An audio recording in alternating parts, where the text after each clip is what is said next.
seconds away from the race lead. So do Mercedes go early with Russell, try and get him some clear air, get him a minimum of 4th place, but crucially find out what that Mercedes can do in clear air, because they're not miles away from the race lead here. They'll never get it, because as soon as Russell pits, then the McLarens will have to cover off George Russell, even if Leclerc doesn't. But Leclerc probably will as well, because with the pace that we're seeing, that Ferrari doesn't look like it's a natural contender for a podium. He's done a great job to be 4th and qualify 4th, but if he can finish there, that's probably really where Ferrari are aiming for, unless there's a bit of quirkiness to the strategy, a sprinkling of rain or a safety car, which might mix things up. We know the McLaren is it's just a quicker car, and they're not miles ahead of Charles Leclerc, but they're just eking it out bit by bit.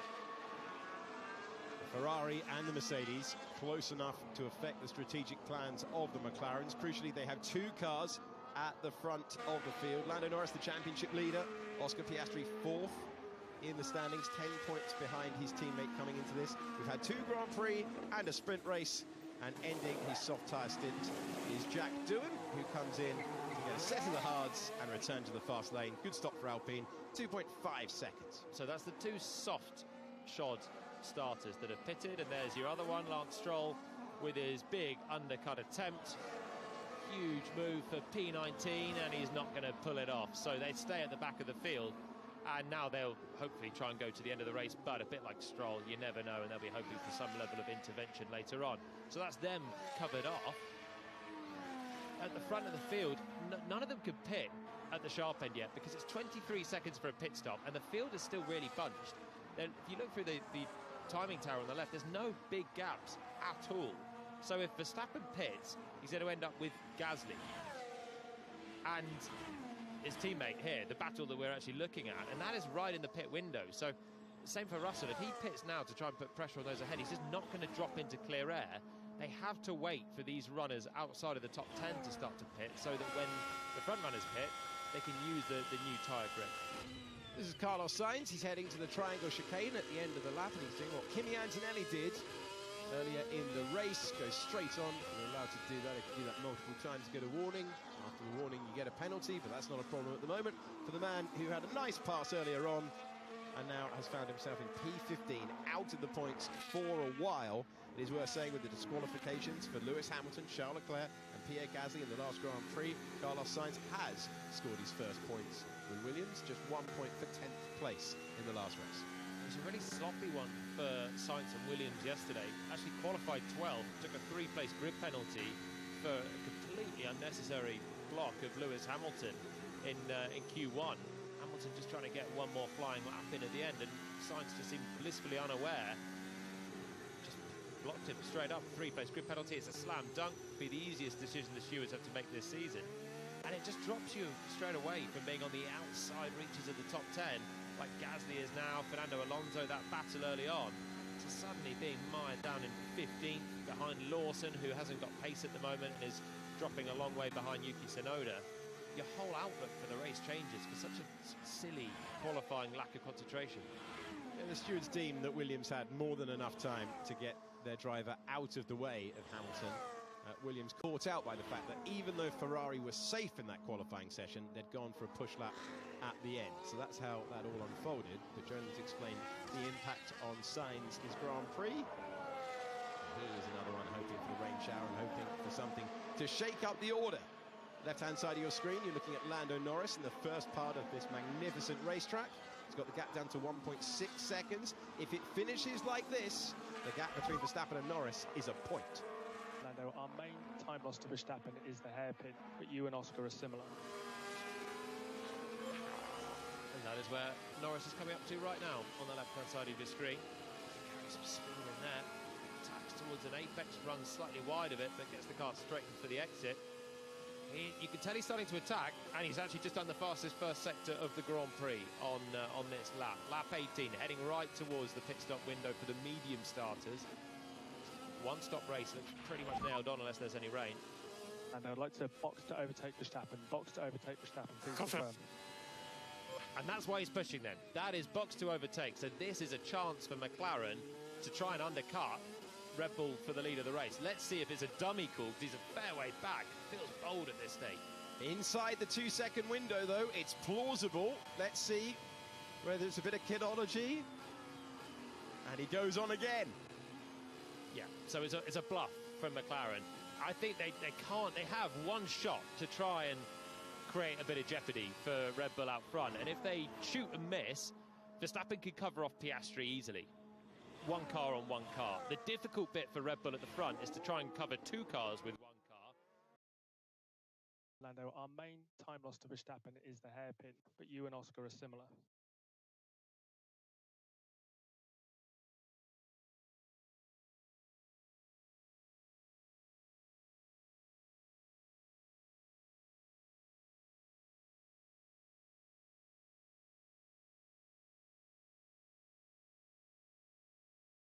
Told to stay out, trying to hustle the race leader into an error. And I'd like to box to overtake Verstappen. Box to overtake Verstappen, please confirm.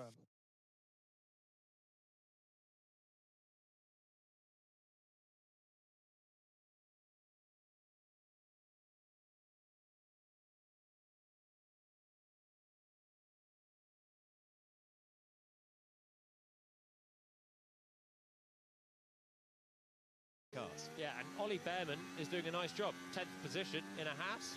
Brilliant job from him, but he's 1 second a lap slower than Verstappen out front.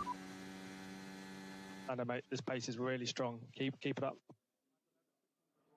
So this is it. This is the pressure time, and you can see now the gap actually coming down as Verstappen and then Norris come over the line. It's now less than 1.5 seconds as Russell is called into pit, and he is biting on that, I think. So George Russell pits. So this was always going to be an attempt for George Russell to try and get past Charles Leclerc, and then they've just decided at Mercedes, let's see if we can improve to the podium, put pressure on those ahead. He'll get the advantage of the rubber. He needs a clean stop, though. The gap for the lead is 1.4 seconds. Hard tyres for Russell, 2.3 is absolutely what he was looking for. The outlap crucial now.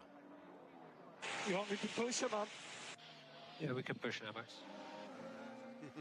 Casual as you like. Lando Norris is all over the road on the exit of the second Degma. And Verstappen's up his pace in the first sector to match Norris on this occasion. And we'll keep on extending. No gaps yet at the back.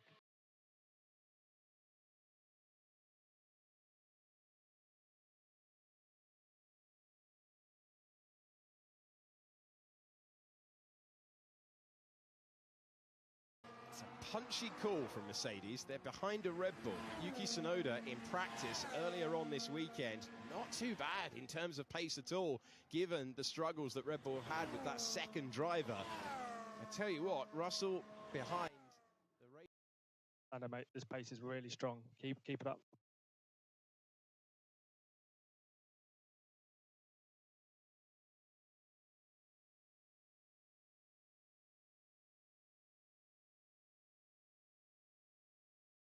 Continue their stint for as long as possible.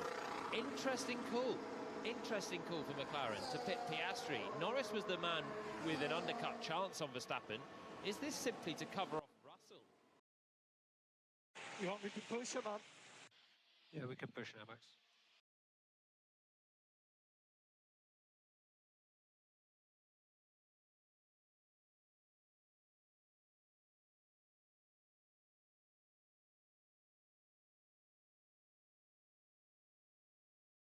To prioritise the podium for the Australian driver. So, Russell is covered off by Piastri quite comfortably. I don't know how early McLaren had to jump on that one, but they're now trying to put the pressure with a 3-second gap to Behrman out front on Verstappen, I think, with a long shot here with Piastri to try and get Max to cover off Oscar rather than cover off Lando.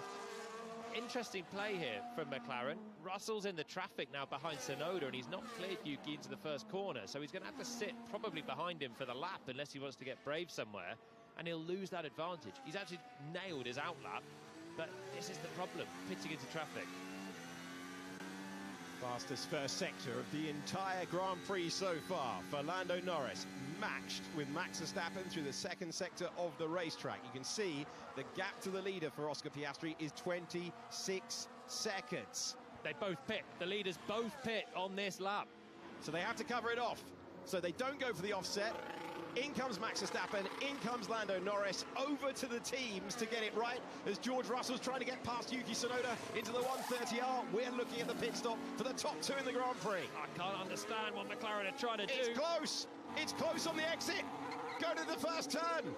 It's side by side between the two rivals for the championship. Lando Norris and Max Verstappen nearly coming together on the exit of the pit lane. And Max Verstappen maintains the track position, but we're going to have to look at that one again because it was the Grand Prix win on the line. And Antonelli's not stopped, but he's the leader. He forced me up. Okay, we're on it. So Red Bull must have had a slightly stodgy stop there because Verstappen had over a second performance over Norris on the track. They've then come out side by side. McLaren at the end of the pit lane can launch Norris into the path pretty much of Verstappen. They've come out side by side, and there's only room really for one car, so Lando's kept his foot in. This is Lando Norris coming into the pits. McLaren won the Constructors' Championship last year. It's why they get this entry back to the fast lane. Wait for Max Verstappen on the left-hand side. Side by side they go, apply the power, and it was close on acceleration. Yeah, it was. Norris actually got a great launch off the pit lane limiter. He drove himself into the grass. Yeah, we know the game, Max. As you are. And I tend to agree with Max on that one, really. I think it was just such a long shot for Lando to try and... He had the track... He forced me up. Okay, we're on it.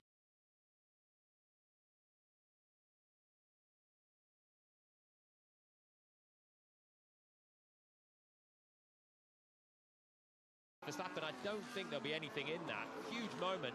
Strategically, I don't understand that for McLaren. So pitting at the same time as the driver you're trying to beat. Saw me alongside. I was easily alongside.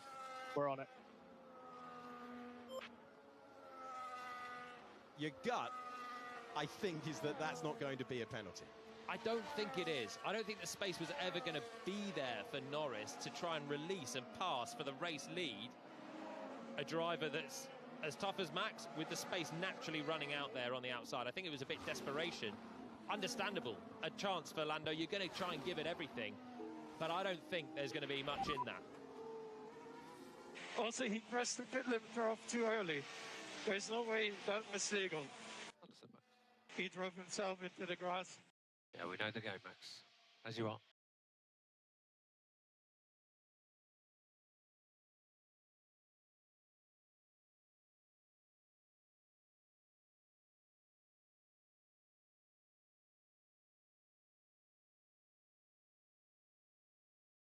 Almost had to hold there. You see the road just narrows. That lane that Lando's in just disappears. So Max is coming out of the pit. He holds Lando to the outside and then... Saw me alongside. I was easily alongside. We're on it.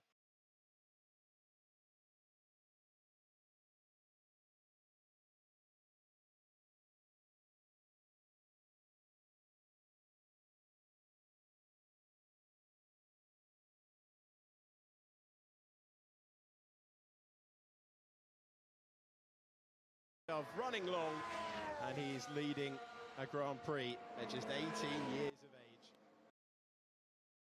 Also, he pressed the pit limiter off too early. There's no way that was legal. Understood, Max.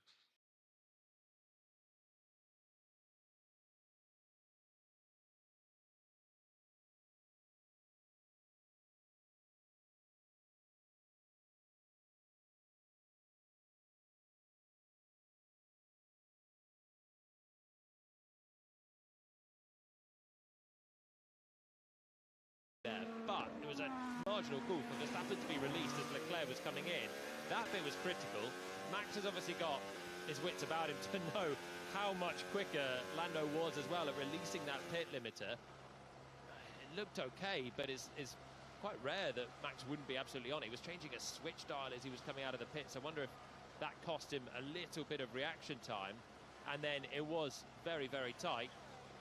But I don't think there's going to be anything in it. And I'm just very surprised that McLaren pitted Lando the same lap. McLaren could have gone one lap longer. George Russell's trying to get past Fernando Alonso, who's entirely entitled to defend. Alex Albon's come into the pits. So Verstappen was able to get by. Alonso pits as well. Verstappen was able to get by on track. Norris was not able to get by on track. That's why there's a 2.3 second gap. But now the Williams clears to the pit lane. And George Russell, who started the party of the pit stops earlier on, with an undercut attempt to Charles Leclerc, is 2 seconds back, having been forced to run at the pace of the others. None of the strategies made any sense to me. No, they're all having had a race start where no one made any gain or loss. We've now had a pit stop window where no one's made any gain or loss in the top 5 at least. Russell's tried a long shot attempt to undercut Leclerc. Honestly, you guys make absolutely no sense. Okay. Like, ridiculous. Right, Berman has pitted. Yeah, but pit before then. Trust me, it was worse before. Alex Albon running angry behind the wheel today. And he's not happy with the strategy that he was given. He's ahead of Oliver Bearman, by the way.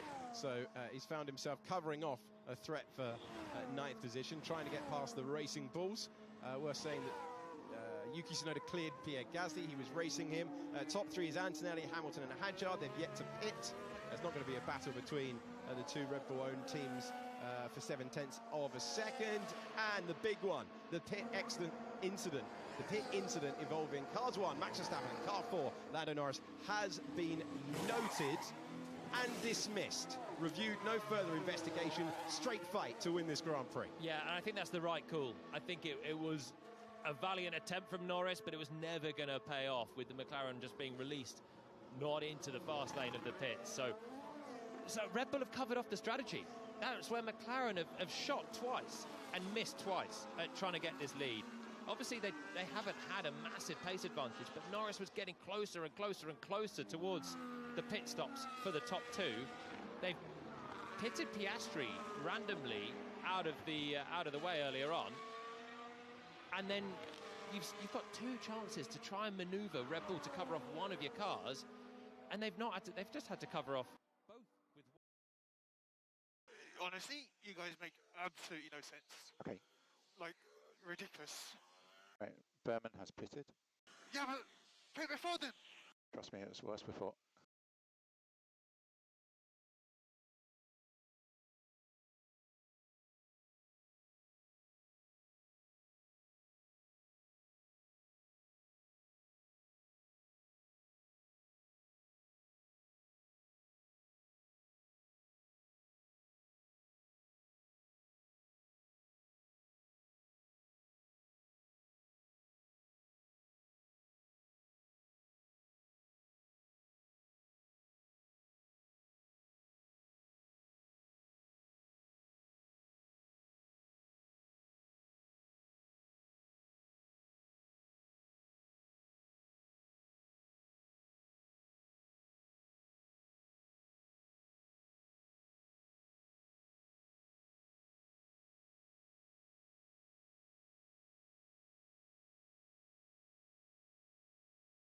It just means we'll have to overtake him on track. Doing a good job with the tyres, better job than he is. No reply broadcast to Will Joseph, but it was never going to be a moment where I think there was actually no reply. I'm hearing as well, and that is from the gallery. So Antonelli continues on the medium tyre. Hamilton's on the hard, still has to stop. Verstappen and Norris are going to have to sort it out on the racetrack. Bring it on at a circuit where we've seen so many amazing moments in Formula One history. Oh, you're looking at the youngest driver ever to lead a Formula One race. This is the last race where Kimi Antonelli can take Max Verstappen's record away to become the youngest ever winner in Formula One history. He needs something remarkable to happen, Yeah. but it is worth saying the grass has been catching on fire all the way through the weekend. We had a lot of rain earlier today. We always thought we were going to get long stints for those who didn't quite have the pace. We get an interruption now and a red flag. He'd make a free pit stop and he'd hang on to the lead. I quite like this as a strategy.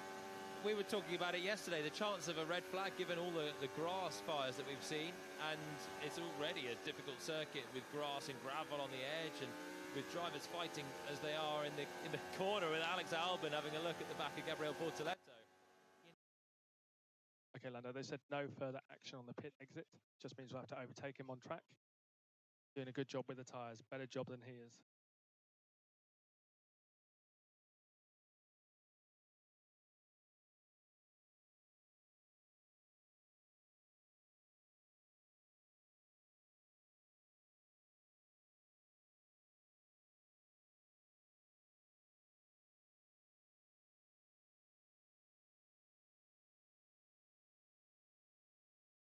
Who, when Antonelli and Hamilton stop, if Verstappen wins this Grand Prix, if Lando Norris is second, 1 point in the Drivers' Championship. Early stages, but if you consider the advantage that McLaren have had across the first 3 weekends, that would be remarkable that the gap was only a point. Yeah, it just shows the job that Verstappen's been doing this year as well. Just being consistent when the field is so close. All the top runners, we've had Ferrari winning a sprint, we've had Mercedes on the podium in the first 2 Grand Prix, Verstappen being a constant threat, and then McLaren, of course, being the benchmark. But being consistent and keeping on scoring is the key.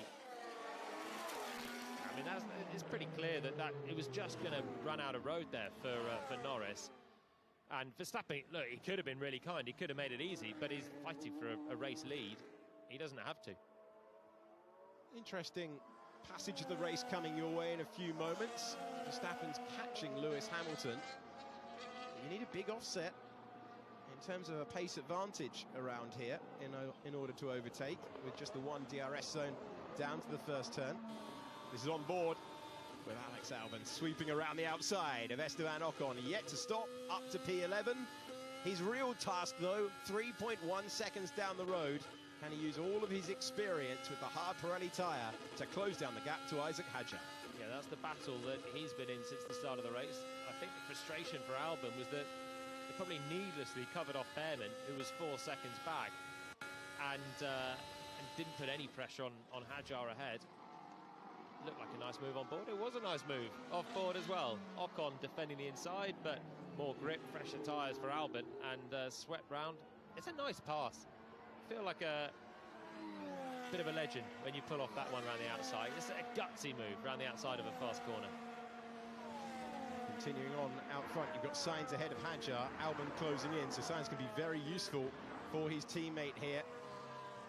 Slightly slower off the corners, 1.3 seconds between Hamilton yet to stop and Max Verstappen, the de facto race leader of those who've made their pit stop, trying to convert that electric pole position into an unlikely victory, given what we saw with the dry pace running earlier on. That's very wide through the 130R for the main battle in your screen.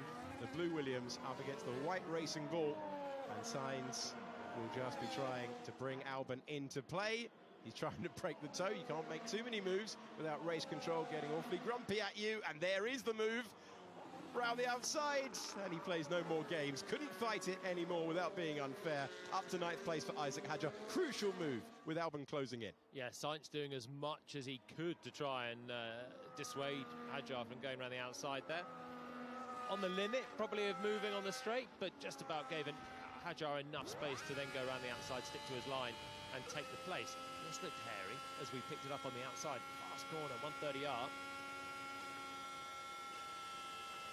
Oh, sort of needlessly hairy, and not really hairy at all, actually, but it looked it from the outside as he just drifted to the curb. So obviously looking at Hadjar, waiting for the move to come, and then he's jinking around a little bit, but Hadjar held his bottle around the outside. That's an important pass. When you're in a wheel-to-wheel battle... As Hamilton with a lock-up, he'll go wide, and that's going to restrict the pace. It's going to give the opportunity for Max Verstappen to go by. Hamilton pits at the opportune moment. And what's the gap now across the line? 1.4 seconds between Verstappen and Norris. So that did slightly slow down Max Verstappen on that lap. Hamilton comes in for his pit stop. Lost half a second, Verstappen on the lap there. So Hamilton now dives out of the way of both of them. That'll be a relief to Verstappen first and foremost. Though I think he was about to sweep past him anyway on the straight with Lewis's lock-up. So Lewis will switch to a medium to go to the end. Lovely bit of clear air for him. And he'll emerge ahead of Liam Lawson then in 7th place. Antonelli leads the race, having done a nice stint on the medium tyre. 3rd Grand Prix, but he's keeping those tyres alive and keeping a decent pace up as well. And then we've got the real lead of the race battle. Verstappen, Norris and Piastri, as you were from the first stint. Lando Norris will be dealing with high tyre temperatures if he continues to run. Inside 1.5 seconds to Max Verstappen. There's Hamilton going deep into the chicane at the end of his hard tyre stint and making way. This is what it looked like back from the Ferrari. And he will claim the race lead in a few moments' time. Slow through the chicane. And before he made the pass, peeling into the pit lane for the new Ferrari now. And that'll be the cue for Antonelli to pit as well, just to cover off Hamilton and seal off the top 8 spots. There's Sainz making it somewhat less hard for Albon to come through, as he did for Hadjar the lap before. Here comes Kimi Antonelli.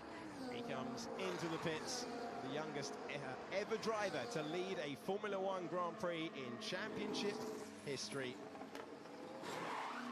As he learns the ropes, having been vaulted through the junior ladder to get in a Formula One car as quickly as possible, and not only any team, Mercedes, a fantastic top 4 finish on debut in Formula One, and he covers off the Ferrari man. He's on the hard tyres though, Hamilton is on the medium, so those two could yet go racing, the young pretender and the 7-time world champion.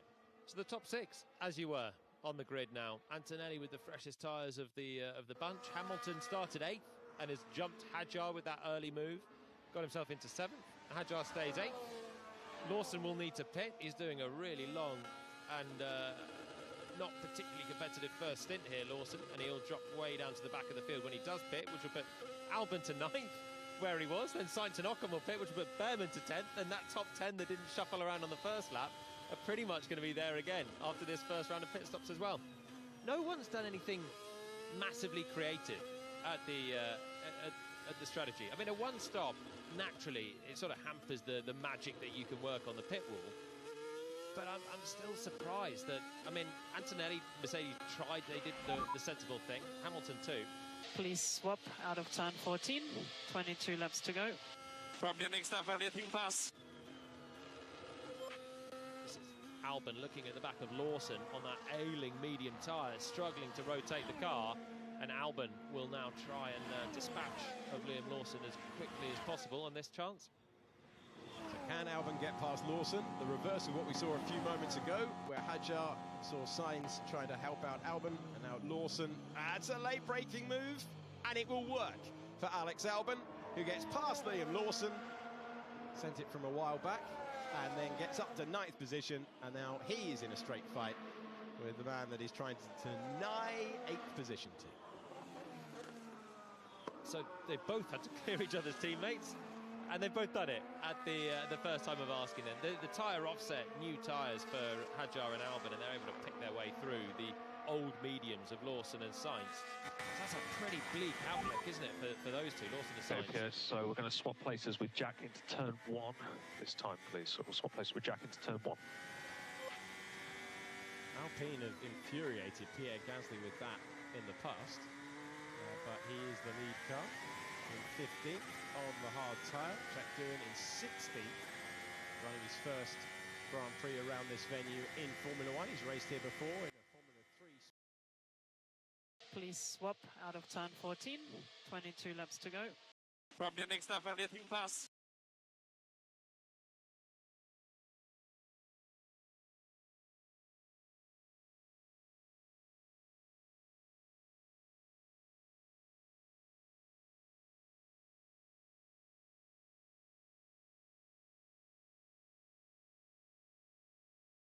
Doohan peeling out of the way. He's run 17 laps on those hard tyres. Pierre Gasly has the fresher rubber. He's only been on that stint for 8 laps. This is the battle for the win in Japan. The top 2 drivers in the world from last year running in the same order. Kimi Antonelli has the fastest lap of the Grand Prix. His teammate George Russell with a lock-up and skipping over the chicane. It's our favourite replay of the Grand Prix so far, isn't it? Cut to an onboard, the same front right lock-up, the same cut across the chicane. That line's getting nicely rubbered in for those that will take it in the second half of the Grand Prix.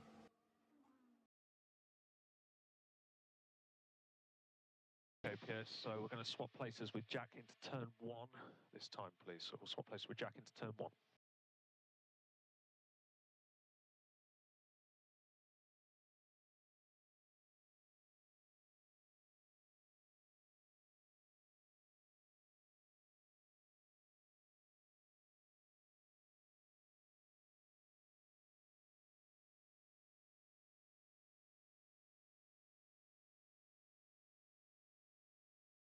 There's always questions asked at the front end in Formula One, but when you have two cars to deploy against a single, what a great sight that is, though. The man who would be our third winner of the year, being chased by our first, being chased by our second. The top three in the Grand Prix separated by 2.8 seconds. Still a long way to go, and worth reminding you, this is not a race weekend where the teams have absolute bucketfuls of data. They had an interrupted FP2. That is the session where they do their long run pace gathering. No one really knows, even on the hard tyre, how things are going to degrade later on in the race. This was close between Oliver Behrman and Carlos Sainz. Massive late sweep to the inside for Behrman. I don't think Sainz saw him coming. Didn't need to be chucking across the hatch like that. Sainz is having a pretty miserable day, actually, after that lovely early pass. Still needs to make a pit stop, and actually pitted straight after chopping across the front of Behrman. But Behrman is still well, he's just been released into the top 10 again now, having a decent day. Does not need to be snagging a front wing there. So Max Verstappen moving to 61 points. Lando Norris would be on 62. There's no bonus point for fastest lap. There's plenty of tyre marbles off the racing line into the 130R, so they are facing degrading tyres out there. They are falling away. You've got Gyro Cam on board with Nico Hülkenberg in 15th position. The Sauber man rejoining the team that he was with a few years ago, leaving the Haas team where he was so comfortable. He's not scored a point at Suzuka since 2016, and it looks like that run is going to continue unless the sky is open for Nico Hülkenberg. Still gloomy overhead. A little bit brighter actually at Spoon Curve as I'm looking back at Hülkenberg's onboard, but over the start-finish straight in the first sector, it's a little bit darker. Max, just to confirm, the message wasn't clear already. We are happy for you to push from here. So Red Bull not worried about the deg. The hard tyre looks pretty durable. There's not a massive difference between the hard and the medium here, but the medium was durable as well, as proven by Antonelli's first stint. So Red Bull are happy for him to just go for it and not have to just sit back and absorb pressure from Norris. The race is very much still on at the front. It's just McLaren haven't done anything to make their drivers' lives easier with the strategy. We've seen it a few times last year, though. In Austria, where it closed up and they pitted on exactly the same lap. Imola too. On board with Carlos Sainz, he's got some soft tyres, he's got a position gained, and he is up to 16th place. He goes past Liam Lawson, he cut to that one late, but he moves up, and he continues on now to try and have a bit of fun out there. He's still trying to understand this car, isn't he? Because we know he's got the pedigree of winning races. 4 times a winner with Ferrari in Formula 1, replaced by Lewis Hamilton. And Sainz trying to understand what he needs to do. He was saying that in pre-season testing. And he's got 3 Grand Prix in 3 weeks to try and make progress with the car. I think the next one will be a better chance for him. And a few of the rookies, the drivers changing teams, because it's in Bahrain, where there was pre-season testing. And they've had a load more mileage. Max, just to confirm, if the message wasn't clear already, we are happy for you to push from here.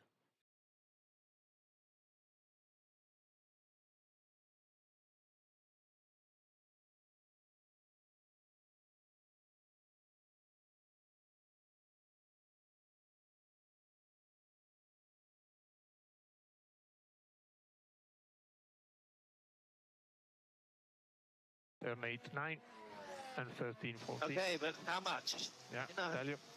Yeah, 1/10, 8 and 9. So that is still, talking of drivers joining new teams, that is Lewis Hamilton working on the communication and exactly what he wants to hear at exactly the right moment. Yeah, I mean, that's actually pretty good communication. It sounds a bit offensive there to Hamilton when he starts to reel off a load of corners, but that is basically the Degners and it's Spoon Curve. So it's 2 combinations, really. 8 and 9, the 2 Degners, the right-handers before the hairpin.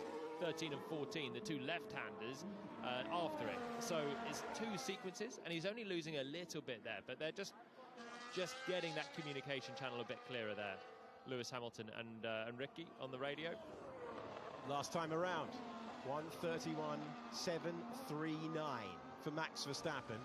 Lando Norris, 0.003 of a second faster. This is A fantastic venue to dare yourself to the edge. Lando Norris says his tyres are fine. It is flat out to the flag to win the Grand Prix. Exactly what we want to see. 2-horse race? Nope. 3-horse race. 2 McLarens trying to take the win away from Max Verstappen. And what a circuit to be able to just go and attack and attack and attack to the end of the Grand Prix. Norris just has to try and put some pressure on Verstappen. There's only one DRS zone. Overtaking is not that easy. It's not a chance.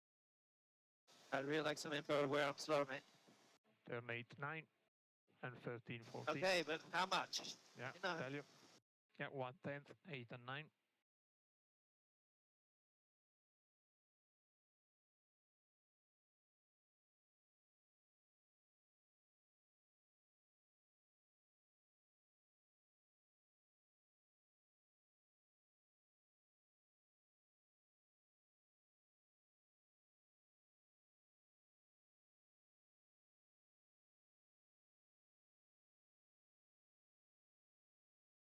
Attack, it's a little bit on the start straight, and then apart from that it's a bit of dirty air as well, because you get closer, you lose the airflow over your car and you start sliding around a bit more. It's a bit old school, this place and this race. And the drivers adore it for that reason. 1.1 seconds the gap between second and first in the Grand Prix after 39 laps. There's something about this place that just lends itself to greatness. We started the broadcast talking about all the classic moments that we've seen here over the years. We suggest engine braking +1. Yes, we've already done. I don't do it for a reason. I promise you those two actually do get on really well, but it's becoming a feature of our broadcast, isn't it, that we hear from Charles Leclerc rebutting a suggestion from his engineer Brian Bozzi. Yeah. Again, one of those ones where he's probably ghosted Bozzi. Really, he's told him that already earlier on in the team radio, and basically not messaged him back to say, got it, understood. He's just left him hanging. So then you're a race engineer, you're like, well, do I tell him again? Maybe not. Maybe he's heard it the first time. He had the same in China, didn't he? I've heard it 15 times, please, just leave me alone. You want the information as a driver, but you don't have to act on it. I think that's the key thing. Piastri's inside DRS range to Lando Norris. Middle sector of the racetrack, excellent for Max Verstappen. It's the one that we're in at the moment on board. Looking at the rookies and how they are placing. We've got Kimi Antonelli in 6th position, Isaac Hadjar in 8th position, and Oliver Behrman, full season rookies this is, in P10. Just tracking potentially incorrect adjust at the stop. Well, not incorrect adjust, but an issue with the flag. We suggest engine braking +1. Yes, we've already done. I don't do it for a reason.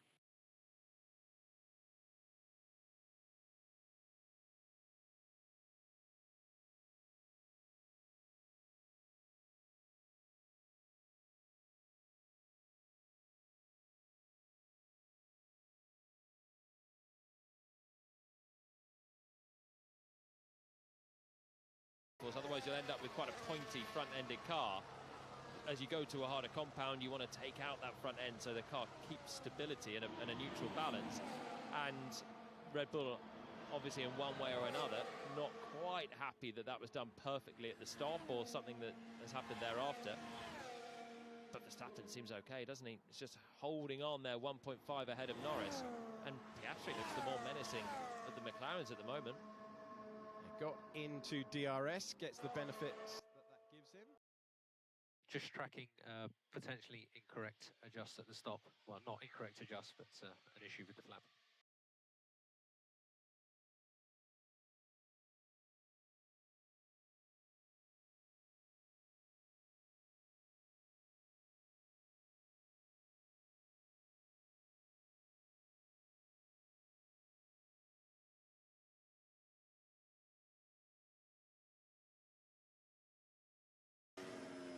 Oscar Piastri took his first ever Formula One podium around this circuit. His first ever Formula One front row as well back in 2023. Since then, he's been back to the podium on 10 more occasions, 11 for his Formula One career. Will we hear the Australian on the phone to the team saying, give me a go, let's just find out? The problem with that is that if you take Norris out of contention, how does that affect your lead championship finisher from last year? Well, it would have to be, it's a shot to win the race. They'd have to reverse the places again for equality in the team, because the championship at the moment, the most likely scenario is it's between the two McLarens. I say that because that seems ridiculous when you've got Max Verstappen in the championship fight as well, and they've got to try and take points away from him, because it's a long season and we know that he doesn't need the fastest car to win races, and this is absolutely case in point for them. Piastri is still quick, still within 0.8 of Norris. Norris did the fastest first second of the race to try and shake him off, but he didn't manage it. Last time around, a personal best lap for the man in P2. The problem for him, it's only 0.06 of a second faster than the man in first position. Max Verstappen, who has been the dominant driver of recent times, trying to steal one from the papaya pair and reigning teams champions in McLaren. McLaren, who have a storied history around this racetrack, looking to win this Grand Prix, looking to return to the top step. It's showing you the influence of Formula One qualifying as well, because it has been a very, very tricky, even formula at the front of the field for a while now. Just the offset between the teams is not large enough, and Norris is in a straight fight with Max Verstappen, with Piastri in the wheel tracks. Can Norris get inside DRS? We've seen Grand Prix decided here from the last lap. Kimi Raikkonen, memorably going around the outside of Giancarlo Fisichella in 2005 to go from 17th on the grid to the win. Pretty unlikely. Usually this race is won from the front row, only 3 times has the winner come from outside the top 2 in the last 30 years. If Lando's still saving, I think it should go soon. I think they have the pace to get Max. Yeah, that's a get on with it from Oscar there. Sitting in third, he's really close to his teammate ahead, and he's got DRS, so you can see him closing up all the way into the first corner. He's not miles away from the chance of a lunge at some point. He's got a few car lengths to make up, but basically saying hurry up, because if Lando's not moving forward, then he's not moving forward, and the race is moving towards Red Bull. See a bit of recharge, regeneration of the power for Lando Norris. The rear light flashing. This is Lando's pace. Okay, like I said, it's have the pace to get Max. Decision time for McLaren. Will they unleash Oscar Piastri to try and win the race, or is that too difficult an instruction to issue your fastest finisher in the championship? If Lando's still saving, I think it should go soon. I think they have the pace to get Max.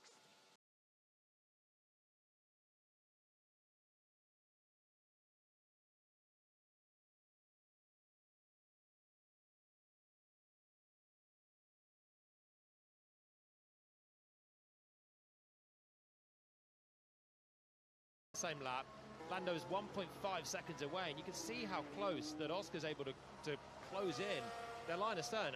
I think there's only one McLaren that seems to be able to have the pace to fight here, and it's not the one ahead. Well, he's going to be in the wheel tracks to try and make a move anyway at this point. McLaren running 2 and 3 at a circuit where they have been impressive in the past. You're looking at 2 McLarens close together. We've seen that before around here. And they can't afford to faff around with this either, because the laps are ticking down, and there's 2 seconds currently and 1 driver between Piastri and Verstappen. And Norris, if Norris is giving it full beams, it's not enough. This is Lando's pace. Okay, like I said, it's have the pace to get Max.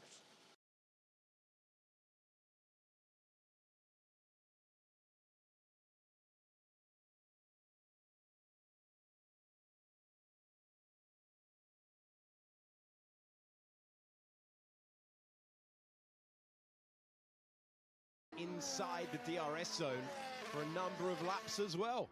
And there's got to be an understanding here. Max, a bit of comms between the McLaren drivers trying to urge each other along. Just keep your head down. Pace is good. You'll find time to the end now.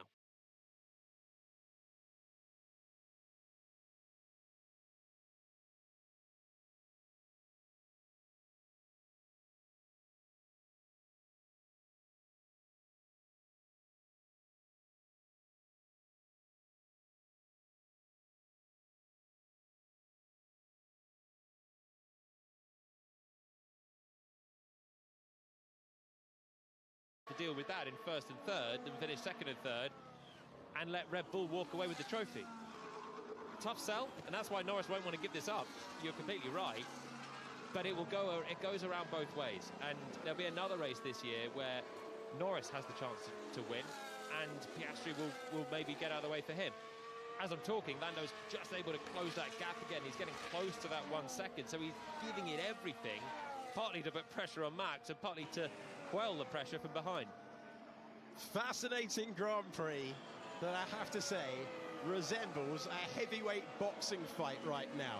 Quite a lot of build-up, quite a lot of chatter, not a lot of action. It could come to the boil by the end. We could yet see the top two drivers from last year's World Championship go wheel to wheel for the win. Lando Norris is under huge pressure from his teammate. That's the luxury and the problem of having two race-winning drivers. Lando Norris earlier in the Grand Prix weekend talking up the fact that they've got two brilliant drivers, and you can see on the exit of Spoon that Lando Norris knows that he's got to find a way into DRS or he's going to get the phone call. Yeah, they're absolutely hammering it coming out of Spoon Curve. They're always brushing the gravel, giving it every inch of track. Verstappen, Norris and Piastri, they've got a car to lap finally after 45 laps. He gets straight out of the way, so that's Stroll having made a second pit stop. 1, 2, 3 fly past him. It's interesting when you're back, Mark. You're having a miserable Sunday afternoon and then you're like, oh, that's what's happening in the race league with 7 to go. Pretty spicy stuff. Well, it's one lockup and the race win disappears for Max Verstappen, but he's been there so many times. Can Lando Norris force the world champion to drive defensively? That's the first task. Can you get him off the racing line, let alone make a pass for the win? Well, any mistake and Norris is in range to punish it now. So that's the thing. It's just finding those 4/10 and getting to the cusp of 1 second means that Verstappen has to be pushing every corner because he doesn't want to get Norris within the DRS range, out of the final chicane, or even a long slipstream chance into the final chicane. So Verstappen cannot ease up now. He has to be knocking out the qualifying laps at the end of this race. Fuel coming down, the grip level coming up. They're still putting in personal bests on lap 46. So the degradation is really not there on these hard tyres. It's just about trying to force a 4-time world champion into a mistake now for Lando. And I don't think McLaren will swap the positions. I think probably that chance is gone. It's now whether Norris can find something to give the fight to Verstappen. Let's go through Lando Norris's Grand Prix wins. In Miami, he had great pace, but the timing of the safety car played a part in it. In the Netherlands, he was dominant. He converted it from pole position, overtaking Max Verstappen on the racetrack and checking out. Singapore, he led the field away. Really impressive stuff from behind the wheel, as was Abu Dhabi in 2024. Verstappen chased him all the way home. But it was a 5th Grand Prix victory in Australia for Lando Norris. 5th career win in Australia, separated by 0.8 of a second. Lando Norris is looking for the type of race win that is a statement. Lando Norris is looking for a highlights reel pass to say, I can chase you down and pass you for the win under all the pressure that entails in the battle for the World Championship. He's looking for that against Max Verstappen in the late stages of a Grand Prix for the first time in his career. And it's another Grand Prix that has got 2 or 3 drivers at the front trying to push for that victory. 3 within a couple of seconds. Norris just tantalisingly outside of that 1 second margin. But again, it's not the magic 1 second that will allow you a big DRS chance. You have to work even harder, as Piastri is finding out right now, to then punch towards half a second to try and tee up a move. It's not easy. It's going to take a lot for Norris to pull this off, but he's got a chance from where he is. He just has to try and force Verstappen into a rare mistake, Piastri did it in Melbourne, but in very different circumstances. In the wet, ailing tyres. These tyres are fine, and Verstappen's found a beautiful rhythm. He's just done his best lap of the race again that time around. Max Verstappen is undefeated around this racetrack in the 2020s. No Grand Prix here in 2020 or 2021, but 3 poles in a row became 4 poles in a row yesterday. He's trying to make it 4 wins in a row around this racetrack. And the crucial question becomes, as it gets darker overhead, can Norris break in to that 1 second window, get the 0.3 of a second advantage that it can bring? And then can he shape for the move to win the Grand Prix with his teammate in a position to be highly vocal if he can't get the move done? At a racetrack where we have seen so much Formula One history, it's a narrative-led Grand Prix that could still see a key overtake at the end. Once again, Kimi Antonella over the chicane. Yeah, she touched the grass on the way in and didn't fancy a massive load of brake pressure from that part of off the track on the way in, so just coasted really into the corner and off. Norris's best sector is the first sector. And you're the fastest man on track. I'm giving everything, mate. Good lad. Wonderful. He'll be the youngest ever driver to score a fastest lap in Formula One. So I think this is why McLaren should have swapped the positions. You can, the pressure that Piastri is putting on Norris is far greater than anything Norris has put on Verstappen. But they've waited and waited, and now actually Piastri's got a chance here. Well, he's going to try and take second place. You can see Lando recharging and Oscar Piastri not getting the help from the team. So the point that Jolyon's making is that this is the best part of the racetrack for Lando Norris. But it's the final part of the racetrack to try and set up that overtake where Piastri looks really strong. Yeah, Norris is always finding a 10th or 2 on Verstappen in the first half of the lap, but you can't do anything with it. Once you get to the Degners and the faster corners, there's no overtaking chance until you get back to the start-finish. These two again, Sainz and Hülkenberg, started the Grand Prix racing each other, still racing each other. That was only for 15th place. Yeah, still having a decent run on the soft Sainz, but he's fair way out of the points. 1.4 seconds, Norris behind Verstappen. I don't think it's going to happen. I don't think it's going to happen, barring a mistake from Max. And you're the fastest man on track. I'm giving everything, mate. Good lad.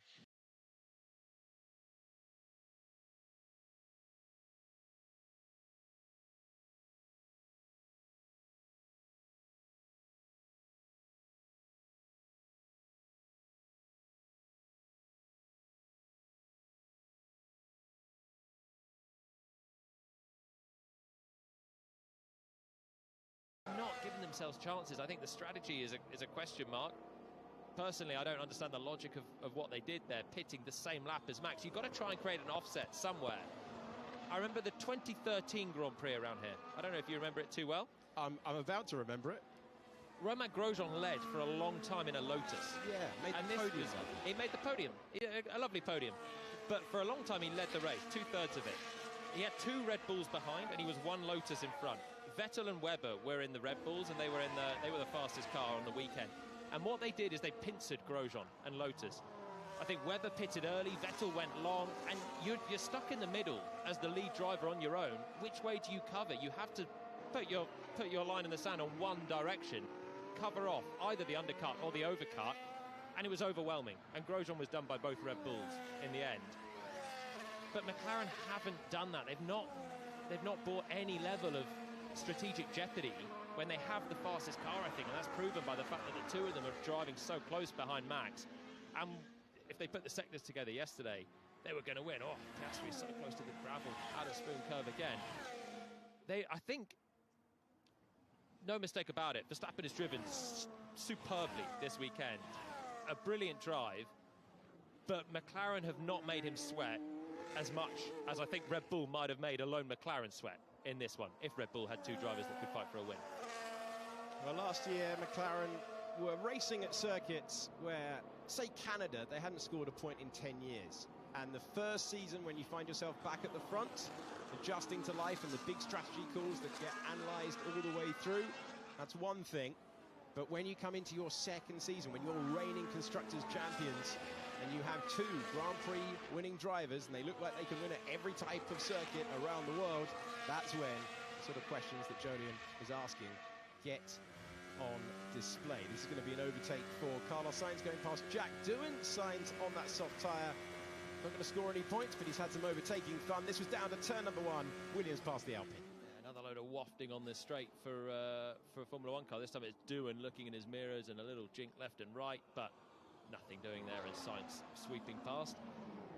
I mean, I guess the question people might think is, what could McLaren have done differently? And what I mean with the pincer is, once they had Piastri in third, it was exactly like this early on. Once they pit Piastri, then the thing to do with Norris is to not pit on the same lap as Verstappen. Verstappen's covering off Piastri. Then if Norris can go another 5 or 10 laps longer and try and do what Antonelli did, you create a tyre offset. It would mean Piastri jumps Norris, but then Norris in the final half of the race would be quicker. And Antonelli has done the fastest lap of the race. We just heard Bono on the radio saying he's the fastest man because he's got that tyre advantage by pitting later. So you give up a bit of track position, you maybe become even vulnerable to Leclerc, potentially, but in reality the Ferrari's not got the pace of the top 3. And if you can't fight for the win, you're not going to pass the... If you can't pass the Ferrari, you're not going to fight for the win either. So they just had to split the cars onto different strategies to make the Red Bull cover each way. And by pitting on subsequent laps, Red Bull 1 pit stop covers off both. Well, Max Verstappen has a 1.1 second lead. Looking on, Lando Norris's friends and family can stare at a gap that is so close, but has never dipped inside that 1 second window. What a stint from the reigning world champion. And they're still hammering this out. They're still going. Is it Piastri just behind Norris that we're on board with? Verstappen's just done the fastest first sector of the Grand Prix this time around on the penultimate lap. They're all pumping in their personal best laps of the race still.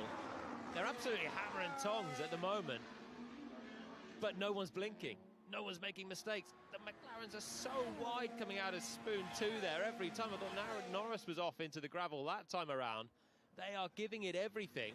But this is 3 drivers driving at such a high level as well that they're able to reel off fast lap after fast lap without making silly, unforced errors, or even really forced errors at the chicane as well. Some lockups we've seen plenty of others having. These guys have not missed a beat so far. They're all driving at such a high level. On to the final tour of the Japanese Grand Prix. Max Verstappen, in Honda's original racing colours, is taking the acclaim of the crowd. He is roaring through the first sector, and he has left the McLarens behind, made to sweat all the way through from the close pit stop, where Norris got so close on exit, but not close enough. He crucially never allowed his title rival to get within the DRS window, and he is heading home after one of his most satisfying pole positions yesterday. This is surely going to rate right up there with one of the best Max Verstappen wins. Yep, very, very strong. And the pressure that he's had to absorb as well. The pit stop moment was something in there as well for the team and for the driver, who just about covered it off. But this has been a really great drive. And Verstappen's just keeping himself in the frame, isn't he? In the early championship as well. Red Bull quicker here.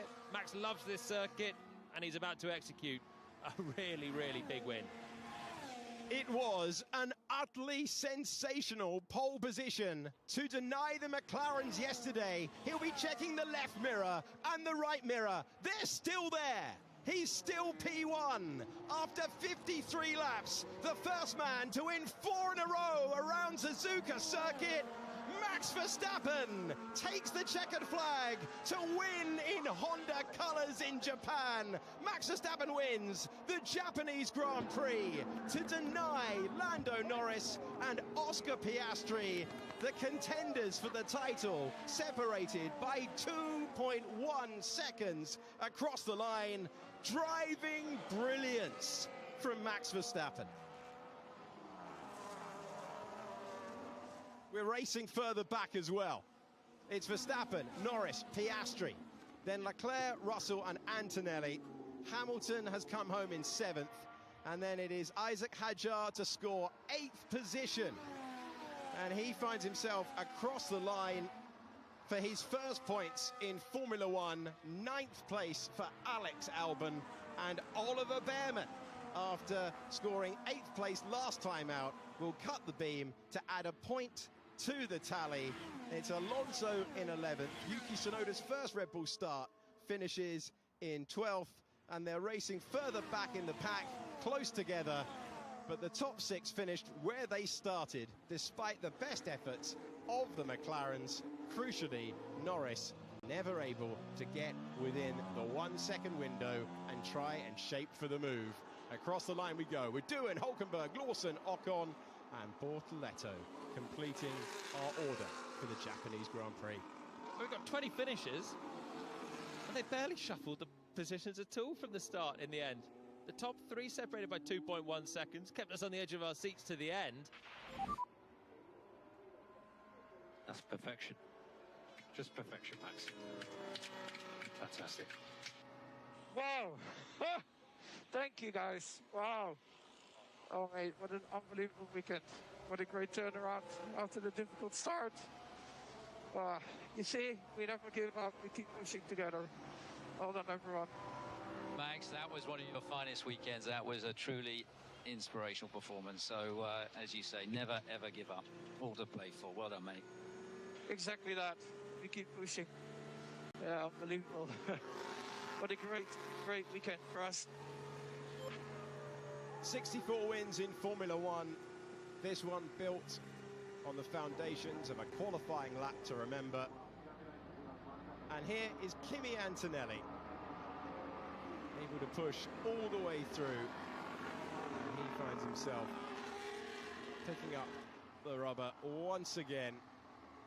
The youngest ever driver to lead a Grand Prix. That's perfection. Just perfection, Max. Fantastic. Wow. Thank you, guys. Wow. Oh, mate, what an unbelievable weekend. What a great turnaround after the difficult start. You see, we never give up. We keep pushing together. Well done, everyone. Max, that was one of your finest weekends. That was a truly inspirational performance. So, as you say, never, ever give up. All to play for. Well done, mate. Exactly that. We keep pushing. Yeah, unbelievable. What a great weekend for us.